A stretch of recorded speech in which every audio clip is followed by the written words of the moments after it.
It hits you in the middle of a Tuesday afternoon, or while you are driving home in the dark, or staring at the ceiling at 3 a.m. A quiet, seductive thought, I want to go. Not to the grocery store, not on a vacation, I mean, gone. Pack a bag, throw your phone in the river, drive until the road runs out, and never look back. You don't want to die. You simply want to cease to exist for a while, to step out of your life like it's a heavy coat you've been wearing for too long. You dream of a cabin in the woods, or a tiny apartment in a city where no one knows your name, a place where you have no emails, no expectations, no history, just silence. If you have felt this, you are not crazy, and you are not alone. This feeling has a name, and today we are going to find out why your soul is asking for an exit. Psychologists call this passive suicidal ideation, but that sounds too clinical.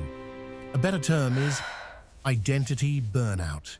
You aren't tired of living, you are tired of performing. Think about it. In the modern world, you are never just you. You are a brand, an employee, a partner, a friend, a profile picture. You are constantly being perceived, constantly being judged. And the effort to maintain this character, this version of you, is exhausting. It's like being an actor on a stage where the curtain never comes down. You have been smiling, talking, and working for so long that you have forgotten what your own face feels like when no one is watching. The desire to disappear is not a wish for death. It is a desperate craving for the backstage. We live in an era of noise, not just sound, but information.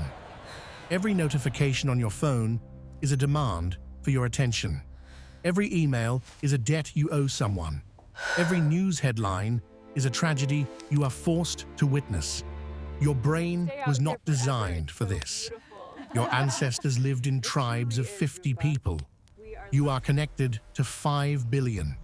So, when you fantasize about running away to a rainy forest or living in a lighthouse, your brain is trying to save you. It is screaming for sensory deprivation. It wants to turn the volume of the world down to 0. It wants to look at a tree and have the tree demand nothing in return. There is another reason you want to run. It's not just the present you are escaping, it's the past. To remain in the same city with the same people is to be constantly reminded of who you used to be. Every street corner holds a ghost. Every cafe reminds you of a mistake. Every old friend reminds you of who you failed to become. You think, if I can go somewhere new, I can be someone new. If I disappear, I can leave my failures behind.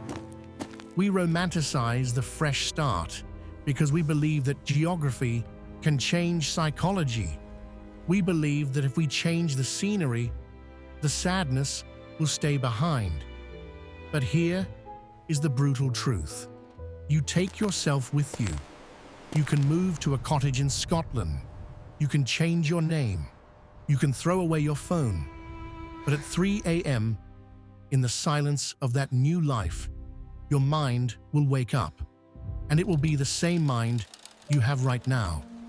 The desire to disappear is a valid signal, but it is a signal to rest, not to quit. You don't need to vanish from the world. You need to vanish from the noise. So, how do we heal this without driving off a cliff? We practice micro-disappearances. You don't have to move to Italy to find peace.